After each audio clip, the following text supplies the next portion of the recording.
Hi everybody, today we'll talk about how to fix or how to solve the problem of full storage on AliExpress app.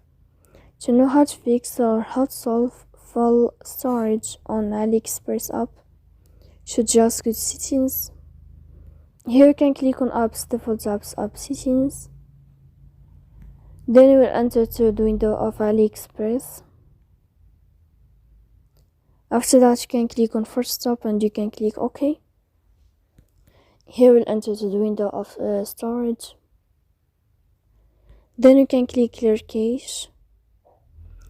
Don't click clear data because that can cause you errors in your app. In the end, you can turn off your Wi-Fi and you can turn on your Wi-Fi again. So please don't forget to support us by like and subscribe. See you next time in another video.